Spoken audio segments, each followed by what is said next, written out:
Russell's viper, যে সাপের নাম শুনলেই গা ছমছম করে, সেটাই 4 দশক যাবৎ ধরে বেড়ান এক ওঝা। শরীয়তপুরের এই সাপুড়ে খুললেন গল্পের ঝুড়ি। জানান, উজানের পদ্মা ছাড়িয়ে এখন ভাটির দেশেও মিলছে ভয়ঙ্কর রাসেলস ভাইপার। শাকিল আহমেদের সঙ্গে সাপুরের আরও গল্প শুনেছেন তাজনুর ইসলাম, ছবি তুলেছেন নির্মল চন্দ্র বর্মন।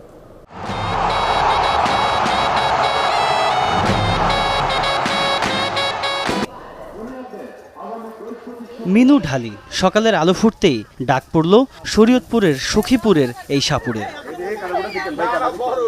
এক বাড়ির আঙিনায় খেজুর গাছে লুকিয়ে সাপ। অভিজ্ঞ এই ওঝার চেষ্টায় মিনিট 5 মধ্যেই হলো পাকড়াও।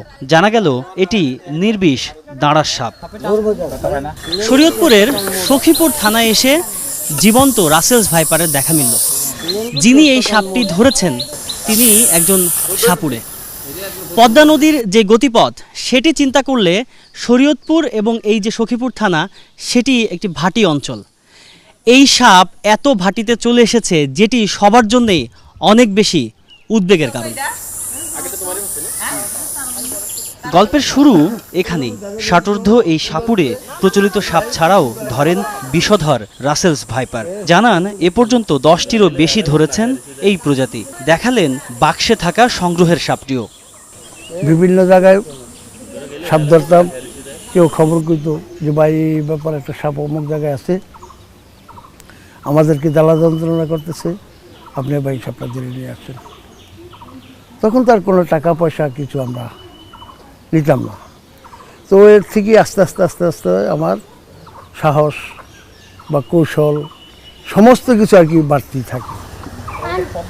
জানান, মানুষকে উপকারের উদ্দেশ্যেই সাপ ধরার কৌশল রপ্ত। 34 বছরে তার হাতে ধরা পড়েছে কয়েক হাজার। কোদাল দিয়া 2 কূপ দিয়া আপনি টেস্ট করলাম যে সাপটা কি আছে কি নাই। তাই লাঠি একটা সিফটি ডালা ঢুকাইলাম, ঢুকানোর পরে ওই সাপের উপরে গিয়ে পড়ছে মতো সাপে এমন এক শোষানি দিতে, শোষানি দিতে মনে করেন আমার বগলো দিয়ে রাখছিল, দৌড়ে পালাই গেছে। রাসেলস ভাইপার ধরা এই সাপুড়ে জানান, সাপ দংশন করলে ঝাড়ফুঁকের আশ্রয় না নিয়ে কেবলমাত্র হাসপাতালেই যাওয়া উচিত। এখন আমাদের কাছে আইসো না, তোমরা ভ্যাকসিন দাও, ঠিক আছে, আমাদের কাছে আইসো সময় খুঁয়ে লাভ নাই, আমাকে হরান করে লাভ নাই, আমাকে বদনাম করে লাভ নাই।